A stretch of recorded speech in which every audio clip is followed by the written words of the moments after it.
कभी सोचा है कि 2050 की दुनिया असल में कैसी दिखेगी?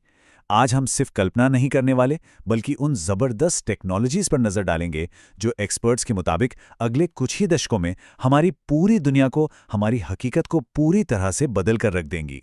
ये बात समझने वाली है। भविष्य अब कोई दूर की चीज नहीं है, बल्कि एक सच्चाई है जो हर पल, हर लम्हा ठीक हमारी आंखों के सामने बन रही है। हम उसके अंदर जी रहे हैं। तो चलिए, हमारे इस सफर की शुरुआत करते हैं साल 2026 से। ये साल एक तरह का लॉन्च पैड है, जहां कुछ बेहद अहम चीजें अगले 30 सालों की नींव रखने वाली हैं। हम देखेंगे कि कैसे एआई और क्वांटम कंप्यूटिंग की ताकतें एक साथ आ रही हैं, कैसे आर्टेमिस मिशन हमें फिर से चांद के ऑर्बिट में ले जा रहा है। ये सब मिलकर हमारे आने वाले कल का रास्ता बना रहे हैं।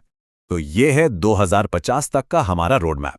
हम शुरू करेंगे उस क्रांति से जो हमारे सोचने का तरीका ही बदल देगी। फिर देखेंगे कि कैसे ये हमारे शरीर, हमारी दुनिया और उससे भी कहीं आगे तक फैल रही है। तो चलिए, सबसे पहले बात करते हैं उस सबसे बड़े और गहरे बदलाव की, यानी हमारी इंटेलिजेंस, हमारी अपनी बुद्धिमत्ता की प्रगति में होने वाली क्रांति की। एआई का सफर कई पड़ावों में हो रहा है। देखिए, अभी हम नैरो एआई के दौर में हैं, मतलब एआई जो एक खास काम बहुत अच्छे से कर सकता है। लेकिन अगला कदम है एजेंटिक एआई, जो खुद से प्लान बनाकर काम पूरा कर सकेगा। और फिर आएगा एजीआई, यानी आर्टिफिशियल जनरल इंटेलिजेंस, जो बिल्कुल इंसानों की तरह सोच सकेगा। एक्सपर्ट्स का मानना है कि 2047 तक इसके आने के 50% चांस हैं, और इसके बाद ही सुपर इंटेलिजेंस का दौर शुरू होगा। और सुनिए, ये क्रांति सिर्फ मशीनों में नहीं हो रही, ये हमारे अंदर भी होने वाली है। ब्रेन कंप्यूटर इंटरफेस जैसी टेक्नोलॉजीज हमारे दिमाग को सीधे क्लाउड से जोड़ने का वादा करती हैं। सोचिए, याददाश्त खोना या कुछ भूल जाना शायद हमेशा के लिए अतीत की बात हो जाए। अब बात करते हैं क्वांटम कंप्यूटिंग के, जो एक दो-धारी तलवार है। एक तरफ ये वो चाबी है जो दवा बनाने से लेकर क्लाइमेट चेंज तक की नामुमकिन लगने वाली समस्याओं को सुलझा सकती है। लेकिन इसी सिक्के का एक दूसरा काफी डरावना पहलू भी है। उसे कहते हैं क्यू डे, यानी वो दिन जब एक क्वांटम कंप्यूटर दुनिया के सारे पासवर्ड्स, सारे इंक्रिप्शन को एक झटके में तोड़ सकता है। चलिए, अब डिजिटल दुनिया से निकलकर बायोलॉजिकल दुनिया में कदम रखते हैं। यहां वो टेक्नोलॉजीज हैं जो खुद इंसान के शरीर को ही फिर से लिखने जा रही हैं। जीन एडिटिंग अब साइंस फिक्शन नहीं, हकीकत है।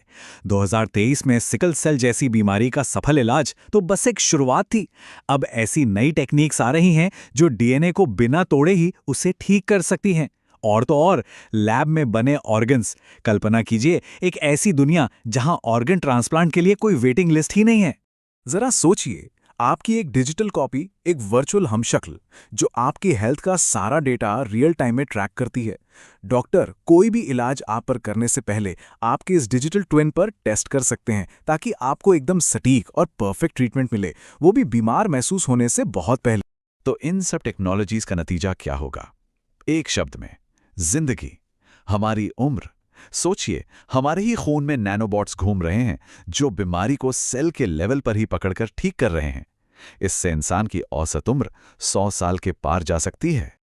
अब अपना नजरिया थोड़ा और बड़ा करते हैं, इंसान से बढ़कर पूरे ग्रह के लेवल पर। चलिए देखते हैं एनर्जी और स्पेस में एक साथ हो रही दो बड़ी क्रांतियों को। साफ एनर्जी की तलाश में हम दो रास्तों पर आगे बढ़ रहे हैं। एक है लंबा रास्ता, न्यूक्लियर फ्यूजन का, जो सूरज की तरह हमें लगभग अनलिमिटेड और जीरो कार्बन पावर देने का वादा करता है। और दूसरा है थोड़ा नजदीकी रास्ता, स्मॉल मॉड्यूलर रिएक्टर्स का। ये छोटे और सुरक्षित न्यूक्लियर प्लांट हैं जो अगले दशक में ही हकीकत बन सकते हैं। अंतरिक्ष अब सिर्फ खोजबीन की जगह नहीं रह गया है, ये अब एक नई अर्थव्यवस्था, एक नया $1 ट्रिलियन बाजार बन रहा है। आर्टेमिस प्रोग्राम के जरिए चांद और मंगल पर बस्तियां बसाने की तैयारी हो रही है। एस्टेरॉइड से माइनिंग करके धरती पर संसाधनों की कमी पूरी की जा सकती है। यहां तक कि स्पेस में ही फैक्ट्रियां लग रही हैं। ये क्रांति सिर्फ बड़े बड़े आइडियाज में नहीं, बल्कि उन चीजों में भी हो रही है जिनसे हमारी दुनिया बनी है। हमारा फिजिकल वर्ल्ड भी अब इंटेलिजेंट और डायनामिक हो रहा है।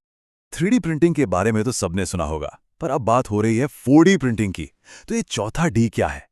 ये है वक्त, मतलब ऐसी चीजें बनाना जो वक्त के साथ या माहौल के हिसाब से अपना आकार बदल सकें। और ये मार्केट जबरदस्त तरीके से बढ़ रहा है, खासतौर पर हेल्थ केयर में। सोचिए, एक ऐसा मेडिकल इम्प्लांट जो शरीर में जाकर अपना काम करे और फिर खुद ही घुल जाए। इसका मतलब ये है कि हमारे आसपास की दुनिया जो अब तक बेजान थी, वो अब जिंदा हो उठेगी। एक ऐसा कंक्रीट जो अपनी दरारें खुद भर लें, ऐसे मेटा मटेरियल्स जो रोशनी को मोड़कर चीज़ों को गायब कर सकें, और स्मार्ट डस्ट यानी छोटे छोटे सेंसर जो हवा में तैरकर हर चीज़ पर नज़र रख सकते हैं। इतनी सारी अविश्वसनीय टेक्नोलॉजी के बारे में बात करने के बाद अब सबसे ज़रूरी सवाल पर आते हैं। इन सब का हम पर, एक समाज के तौर पर और एक इंसान के तौर पर क्या असर पड़ेगा? अक्सर जब एआई की बात होती है तो सबसे पहला डर होता है नौकरियों का। और हाँ, ये सच है कि बदलाव बहुत बड़ा है। लेकिन ये सिर्फ नौकरियों के खत्म होने की कहानी नहीं है। ये एक बदलाव की कहानी है। जहां करीब 8.5 करोड़ नौकरियां खत्म हो सकती हैं, वहीं लगभग 9.25 करोड़ नई तरह की नौकरियां पैदा भी होंगी। तो सवाल ये है कि अगर मशीनें ज़्यादातर काम कर लेंगी तो हमारी कीमत क्या होगी? जवाब है ब्रेन कैपिटल, मतलब वो इंसानी स्किल्स जिनकी नकल मशीनें आसानी से नहीं कर सकती, जैसे कि सहानुभूति, क्रिएटिविटी, मुश्किल समस्याओं को सुलझाना, सही गलत का फैसला करना। भविष्य में यही हमारी असली दौलत होगी। लेकिन हर बड़ी शक्ति के साथ आती हैं बड़ी जिम्मेदारियां, और हमारे सामने कुछ बहुत ही मुश्किल नैतिक सवाल खड़े हैं। क्या जीन एडिटिंग से अमीर और गरीब के बीच एक जेनेटिक खाई बन जाएगी? क्या ये सारी टेक्नोलॉजी हमारी प्राइवेसी को पूरी तरह ख़त्म कर देगी?